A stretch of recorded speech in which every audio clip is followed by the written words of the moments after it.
মহানগৰীত একাংশ অসমীয়া ব্যৱসায়িক দল সংগঠনৰ ভাবুকিক লৈ প্ৰতিক্ৰিয়া। শান্তিপুৰত সংবাদমেল পাতি দল সংগঠনৰ বিৰুদ্ধে অসন্তুষ্টি প্ৰকাশ কৰিলে ব্যৱসায়ীসকলে। পোহৰৰ উৎসৱ দীপাৱলীৰ ব্যৱসায় সন্দৰ্ভত সংবাদমেলত প্ৰতিক্ৰিয়া ব্যৱসায়ীসকলৰ।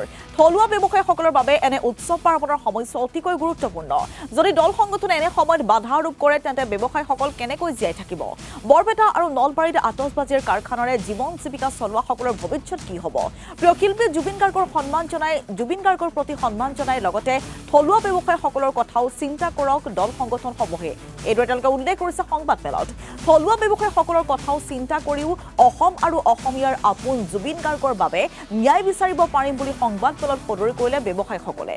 উল্লেখযোগ্য যে প্ৰিয় শিল্পী জুবিন গাৰ্গৰ মৃত্যুৰ পিছত একাংশ দল সংগঠনে আগন্তুক দীপাৱলীক কেন্দ্ৰ কৰি ব্যৱসায়ীসকলক আতচবাজী বিক্ৰী নকৰিবলৈ আহ্বান জনাইছিল। এজন ব্যৱসায়ী মানুহ, মই এইবিলাক আইনী ব্যৱস্থা কৰিম বুলি মই নাভাবো আৰু মই তেওঁলোকক হাতযোৰ কৰি কৈছো আৰু অসমৰ প্ৰত্যেক সংগঠনকে মই হাতযোৰ কৰি কৈছো যে অসমখন স্বাভাৱিক কৰি দিয়ক। অসমখন স্বাভাৱিক নহলে যে জুবিনদাৰ আত্মাই কিবা ন্যায় পাব নেকি? জুবিনদাৰ আত্মা কেতিয়া ন্যায় পাব? জুবিনদাৰ মানে কি আছিল, যিটো হত্যাৰ যিটো সেইটো তদন্ত প্ৰক্ৰিয়া কিবা আমি যদি দুখ কৰি থাকো কিবা সেইটো বেছিকে আগবাঢ়িব নেকি? সেইটোতো কেতিয়াও নহয়। আমি সবৰে জুবিনদাৰ বিচাৰো। সকলো দোষী। সেই বুলি দোষী বুলি সেইটো যে নহয় যে আমি স্তব্ধ হৈ যাম। আমি চলিব লাগিব। আমি জীৱন যাত্ৰা আমি চলিব লাগিব। আমি খাব লাগিব, কৰ্ম কৰি খাব লাগিব। আমাৰ যদি কৰ্মবিলাক আমাৰ ৰখি যায় তেনেকৈ আমি চলিম কেনেকৈ? এইবিলাক গোটেই লোকেল আমাৰ অসমীয়া থলুৱা মানুহে বনোৱা।